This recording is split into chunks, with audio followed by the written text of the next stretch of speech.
Hoje eu quero te dar um alerta muito importante. Na verdade, eu não, uma palavra de Deus sobre simbologias bíblicas. É importante você saber o valor que existe nas simbologias bíblicas. Ali desvendam segredos importantes e o próprio João, na ilha de Patmos, teve que falar de forma simbólica para que os cristãos entendessem a linguagem de quem conhecia, claro, a palavra de Deus, fosse interpretar o que estava acontecendo nos tempos atuais. Claro que essa mensagem que eu estou falando com você está destinada àqueles que conhecem de fato as Escrituras. E aquele que não absorve ou não lê as Escrituras, pare para refletir e buscar o que essa mensagem quer dizer para você. Note que a palavra de Deus está cheia de figuras de linguagem. E você precisa saber isso hoje para poder estar atento aos tempos, épocas e estações. Claro que tudo que está escrito vai se cumprir, não é? Segundo a palavra de Deus, isso vai acontecer. A gente, querendo ou não, o que Deus falou vai se cumprir. No entanto, nós precisamos estar atentos a tudo que a palavra quer mencionar em áreas que a gente vai se proteger se a gente entender. Então, acompanha comigo esse vídeo, né? Espero que algumas coisas que você possa ir parar para assistir esse vídeo aí, você assimile e pratique, certo? Mas antes da gente seguir, eu te falar alguns termos escatológicos aqui, simbologia bíblica, comenta, compartilha, se inscreve no nosso canal, certo? Olha só, como eu falei, a Bíblia está cheia de figuras de linguagens. E, por exemplo, quando você olha para o Cordeiro, né, no Antigo Testamento, você consegue ver que ali aquela simbologia significava no Novo Testamento Jesus Cristo, né? Você pode ver, por exemplo, no capítulo 5, no versículo 6 de Apocalipse, por exemplo, a Bíblia dizendo o seguinte: um cordeiro como se tivesse sido morto, falando de Jesus. A simbologia do quê? Da redenção, vitória sobre o pecado e autoridade divina. João mesmo disse quando olhou para Jesus: eis o Cordeiro de Deus que tira o pecado do mundo. Estou me referindo a João Batista. Então o cordeiro era a simbologia de Jesus.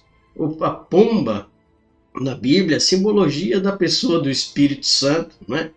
Você pode ver alguns versículos falando, você pode ver várias coisas na Bíblia decodificando, revelando coisas na atualidade, coisas que aconteceram na palavra simbologia. Mas dentro dessas simbologias existem algumas coisas, por exemplo, a Bíblia fala sobre os 4 cavaleiros do Apocalipse. São coisas simbólicas, mas você vê, por exemplo, o cavalo branco, vermelho, preto, amarelo, esses cavaleiros que estavam sobre esses cavalos, que tem tudo uma alegoria, um simbolismo, não é? Por exemplo, o cavalo branco é conquista ou engano religioso, segundo alguns teólogos. Cavalo vermelho fala de guerra, de violência. Cavalo preto, né? Fome e escassez. O amarelo esverdeado representa, o amarelo, né, representa a morte. São simbologias que estão referenciadas no capítulo 6 de Apocalipse, não é? São simbologias. Então, esses 4 cavaleiros do Apocalipse referem-se a juízos progressivos sobre a terra, coisas que iriam acontecer, não é? E que diante dos nossos olhos nós iríamos ver algo se manifestando dentro dessas linhas. Note que há cores, há animais, há símbolos. Por que cores, animais, símbolos? Para que quando a gente olhasse para os tipos de simbolismo de países, de lugares e de coisas que estivessem alegoria de animais, não é? Simbologias bíblicas, cores, a gente pudesse ligar a cumprimentos bíblicos. Preste bem atenção no que eu estou te falando. vai ajudar você a entender alguns pontos importantes. Por exemplo, trombeta. Quando se fala de trombeta em Apocalipse capítulo 8, versículo 16, você vê o quê? O acionar biblicamente de catástrofes, de advertência e punições progressivas, não é? Coisas que podem ter acontecido há 1000 anos atrás e coisas que estão acontecendo na atualidade, dependendo dos tempos, das estações e das épocas, segundo a Bíblia, e você começa a perceber que essas coisas elas sinalizam, claro, a volta do nosso Senhor e o juízo final.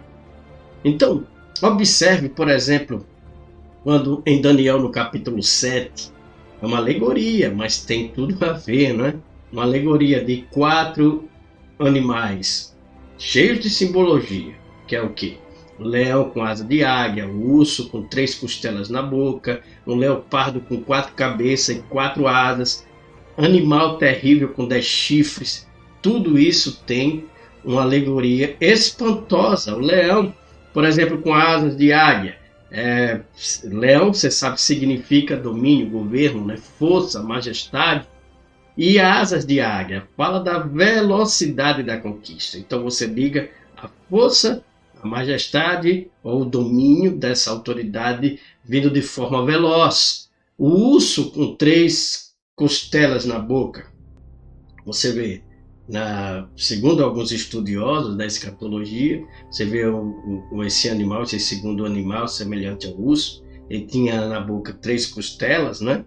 É uma simbologia, claro, mas significa representa um império medo-persa, que a gente não vai entrar nesses detalhes aqui, vou até passar porque não é o intuito da gente se concentrar nisso. Estou falando das simbologias, mas eu quero chegar em um ponto específico. Depois, dependendo de vocês, a gente discorre mais sobre essas simbologias. Veja o leopardo com 4 cabeças e 4 asas, não é? Você vê alguns estudiosos falando sobre o Império Grego, sobre Alexandre o Grande, e o leopardo significa rapidez e astúcia.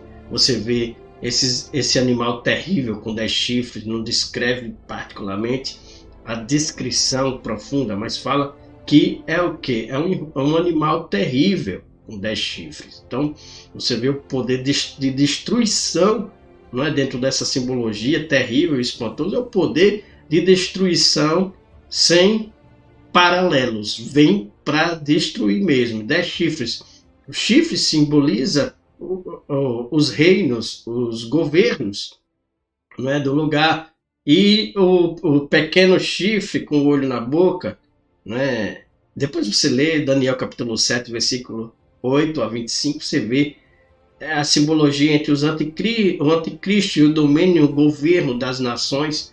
Mas o que eu quero destacar aqui é que há uma simbologia muito importante que você tem que ficar de olho nessa época. Veja, a Bíblia diz em Apocalipse no capítulo 20, versículo 2, Apocalipse 20, versículo 2, o seguinte: ele prendeu o dragão, a antiga serpente, que é o diabo, não é? Que é o diabo e Satanás, e amarrou por 1000 anos. Note que a Bíblia está dizendo que havia um dragão, e esse dragão é literalmente Satanás. No entanto, tem um versículo interessante que você deve analisar em Apocalipse capítulo 12, versículo 9, o seguinte, eu quero ler para você: e foi precipitado o grande dragão, certo? A antiga serpente chamada Diabo e Satanás, que engana todo mundo. Ele foi precipitado na terra e os seus anjos foram lançados com ele. Ele engana as nações e é chamado do grande dragão. Agora, no capítulo 12, versículo 3, é isso que você pare agora e observe. A Bíblia diz o seguinte: e viu-se outro sinal no céu, e eis que era um grande dragão vermelho. Veja, a Bíblia destaca a figura, não é? O poderio dela e a cor dela. É um grande dragão vermelho. Veja que tem tudo a ver as cores, tudo a ver a simbologia do animal. e a grandeza desse ser, desse animal, que tinha 7 cabeças e 10 chifres, e sobre as suas cabeças 7 diademas. Lembre-se que eu te falei, o grande dragão vermelho, ele já dá a identificação que o dragão era Satanás, que era a antiga serpente, ou seja, ele vinha demonstrando, certo? Por que cor vermelha? Para que a gente observasse que quando você olhasse uma simbologia de um dragão e essa cor fosse vermelha, você ligasse literalmente alguns pontos importantes. Por que cor vermelha? Porque vermelho significa sangue, violência e destruição. É o que alguns estudiosos descrevem que a Bíblia fala. Por que esse grande dragão? Bom, reflete o poder de influência global que esse dragão tem, certo? Então, Satanás é chamado do príncipe deste mundo. Agora veja, o grande dragão, esse grande dragão de cor vermelha, ele veio claramente, especificamente para trazer destruição. O foco central, certo, dessas alegorias é que quando a gente observasse esse simbolismo, ficássemos atentos que algo estava preparado e sendo cumprido com as atuações. Quando nós olhamos para Israel, nós olhamos cumprimentos bíblicos. Quando a gente olha para simbologias, a gente olha nações e lugares. Por quê? Deixa eu te falar aqui uma coisa. A Bíblia diz que ele tinha 7 cabeças. Olha, 7 cabeças. Então fala de que cabeça remete ao quê? Cabeça remete ao quê? A plenitude de inteligência, não é? Porque, não é? Essa era 7. 7 fala da perfeição, não é, de Deus, não é? De algo perfeito. Então, ele tinha inteligência, autoridade e domínio. Era um lugar, era um ambiente, era uma nação que tinha a capacidade de demonstrar inteligência para o mundo, e que essa inteligência era uma plenitude de inteligência capaz de superar a outros tipos de nação. O número 7, você sabe, é simbolismo, não é? Ele traz uma alusão à perfeição. Então seria admirado por causa da forte inteligência que esta nação tinha, que possuía o que? Autoridade e domínio. Agora, quando você fala de chifre, você fala de 10 chifres, você fala de governos, de países, de nação, né? De reis ou reinos que estariam associados a esse ser, não é? Esse ser, esse dragão, que tinha capacitação de trazer destruição no ambiente. 7 diademas sobre a cabeça. Como é que um ser mau pode provocar algo bom? Por que eu estou falando de algo bom? Jesus tinha diademas sobre a cabeça, que fala de quê? De uma coroa real. Ou seja, ele veio trazer reivindicação de autoridade e soberania, imitando ao nosso Jesus. Ele é um imitador, ele é um plagiador, ele quer fazer tudo que o mestre faz, não é? É uma imitação grotesca de nosso Jesus, mas ele vai vir com uma reivindicação de domínio mundial. Na verdade, ele vai se juntar a grupos de líderes, ou reinos, ou países, para poder sobressair estrategicamente, mas com o seu intuito de destruição. Existe uma simbologia do dragão que ele cospe fogo. Então, essa nação, ela ia ter armas poderosas, capazes de liberar fogos de destruição pela boca. Por isso que, então, vou parar por aqui por causa do tempo, mas eu quero que você observe cuidadosamente.